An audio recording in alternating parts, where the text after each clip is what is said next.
2 நாட்களாக கேப்டனுடைய பிறந்த நாளுக்கு வாழ்த்து தெரிவித்த முதலமைச்சர் விஜய் அவர்களுக்கும் எதிர்க்கட்சி தலைவர் உதயநிதி அவர்களுக்கும் அதே போல திமுகவின் தலைவர் அண்ணன் ஸ்டாலின் அவர்களுக்கும் அதிமுகவின் பொதுச் செயலாளர் அண்ணன் எடப்பாடி பழனிசாமி அவர்களுக்கும் அதே போல மருத்துவத்துறையினுடைய அமைச்சர் அருண்ராஜ் அவர்களுக்கும் யாரெல்லாம் கேப்டனுக்கு வாழ்த்து சொன்னீங்களோ அனைவருக்கும் என் பணிவான வணக்கங்களை தெரிவித்துக் கொள்கிறேன். இன்றைக்கு நாம பேசுறது மானிய கோரிக்கை. அவைத்தலைவரே, உங்களை கெஞ்சி கேட்டுக்கிறேன், நாங்களும் பொறுமையா 1 வாரம் 10 நாளா பார்த்துக்கிட்டே தான் இருக்கிறோம். மானிய கோரிக்கையை தவிர மற்ற எல்லா நிகழ்ச்சியும் இங்க நடக்குதுங்க. பொதுவா நான் சொல்றேங்க, நான் ஆளுங்கட்சி எதிர்கட்சி எல்லாம் கிடையாது. நாங்க ஒரு பொதுவான ஒரு சட்டமன்ற உறுப்பினராக இங்க நான் பேசுகிறேன். இங்க மக்களுக்காக பேசுறதுக்கு தான் இந்த சட்டசபை. ஓகே, உங்க கருத்து சொல்லுங்க, ஒரு 5 நிமிஷம் சொல்லலாம், ஆளுங்கட்சியோ எதிர்கட்சியோ. ஆனா டெய்லி 6:30 மணி வரைக்கும் போவதற்கான ரீசன், ஆளாளுக்கு ஒருத்தர் மேல குறை சொல்லிக்கிட்டே தான் இருக்கிறமே ஒழிய, சண்டை போட்டுக்கிட்டே தான் இருக்கிறவங்களே ஒழிய, இதனால தமிழ்நாட்டுக்கோ மக்களுக்கோ இதனால என்ன பலன் என்ற கேள்வியை இங்க நான் கேட்கிறேன். ஆளும் கட்சியை தேர்ந்தவர்கள், இதுவரைக்கும் ஆட்சி செய்தவர்கள் எல்லாரும் சிறப்பாக தான் ஆட்சி செஞ்சிருக்காங்க. இதுவரைக்கும் யாருமே இங்க குறை சொல்ல முடியாது. எந்த ஆட்சியா இருக்கட்டும், அவங்க காலகட்டத்திற்கு தமிழ்நாட்டுக்கும் தமிழக மக்களுக்கும் அவங்க நல்லதுதான் பண்ணியிருக்காங்க.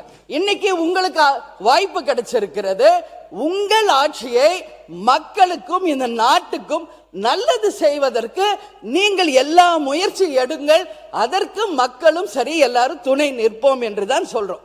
ஆனால் இங்க பொதுவா நாங்க இங்க பாருங்க, எல்லாருமே அவைத்தலைவர் அவர்களே, நைட் அண்ட் டே எக்ஸாமுக்கு கூட இப்படி யாரும் ப்ரிப்பேர் பண்ணி இருக்க மாட்டாங்க. எல்லா சட்டமன்ற உறுப்பினர்களையும் நான் சொல்றேன், நைட் அண்ட் டே உட்கார்ந்து ப்ரிப்பேர் பண்ணி வர்றாங்க. ஆனா இங்க வாய்ப்பே கிடைக்க மாட்டேங்கிறது. எப்ப பாரு சண்டை சண்டை சண்டை அப்படின்னா மக்களுக்கு இதனால என்ன பலன்? நானு இப்ப நீங்க சொன்னீங்க, ஒரு நிமிஷம், வாக்குவாதம் என்பது ஒரு அளவுக்கு இருந்தால் ரசிக்கலாம். கடந்த 2 நாட்களா இங்க நான் வரல, மக்களோட சந்திக்கிறேன். மக்கள் என்ன சொல்றாங்களோ அதை இங்க நான் குறிப்பிடணும். இதுவரைக்கும் சட்டமன்றம் நல்லா போயிட்டு இருந்துச்சு, நாங்களும் இன்ட்ரெஸ்டிங்கா டெய்லி பார்த்துக்கிட்டு இருந்தோம். ஆனா ஒரு 3-4 நாளா வெறும் சண்டை தான் போகுதே ஒழிய இதனால யாருக்கு எந்த பலனும் இல்லை. இப்பெல்லாம் நாங்க டிவி ஆஃப் பண்ணிடுறோங்கிறாங்க. ஏன் இதுன்னு சொல்றேன்னா, இங்க மக்களுக்காக பேசணும், மக்களுக்கு நல்லது நடக்கிறதுக்கு தான் இந்த சட்டசபை என்பதை தயவு செஞ்சு எல்லாரும் புரிஞ்சுக்கணும். வாக்குவாதம் பண்ணுங்க, ஆனா 24 மணி நேரம் இருக்கிற 6:30 மணி வரைக்கும் வெறும் சண்டை போனா எப்படி? நானும் பார்க்கிறேன். முந்தானத்து 6 மணி கோரிக்கை, கடைசி வரைக்கும் 4 மணி வரைக்கும் 2 மானிய கோரிக்கை கூட நம்மளால பேச முடியல. அவை தலைவரே, இது ரொம்ப ரொம்ப மனசு கஷ்டமா இருக்கு. எல்லாருக்கும் நீங்க வாய்ப்பு கொடுங்க. பேசினவங்களே தான் பேசுறாங்க, சண்டை போட்டவங்களே தான் சண்டை போட்டுக்கிட்டு இருக்காங்க. அப்புறம் அப்ப எல்லாரும் அவங்கவுங்க வேலையை விட்டுட்டு எக்ஸாமுக்கு ப்ரிப்பேர் பண்ற மாதிரி 3 மணி 4 மணி வரைக்கும் ப்ரிப்பேர் பண்ணிட்டீங்க. உட்கார்ந்து கடைசி வரைக்கும் மக்களை பத்தி பேசவே முடியல. வேடிக்கை பார்த்துட்டு சண்டையை பார்த்துட்டு போறதுக்கு அனுமதி அளித்தேன். முருகன், நீங்க தொடர்ந்து பேசி ராஜா ராஜா நீங்க பேசி முடியுங்க.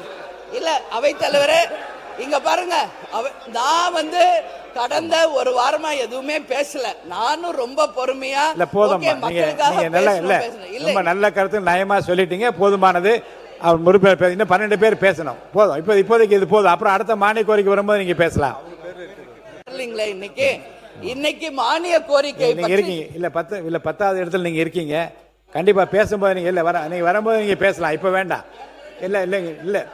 இல்ல நல்ல கருத்துக்கள் நீங்க சொல்லிட்டீங்க, போதுமானது. இப்போதைக்கு அது போதுமானது. கண்டிப்பா தரேன். இல்ல இது வரைக்கும் இல்ல சொல்லிட்டீங்க, அது அந்த கருத்து இல்ல, அந்த இல்ல உறுப்பினர் போதும்.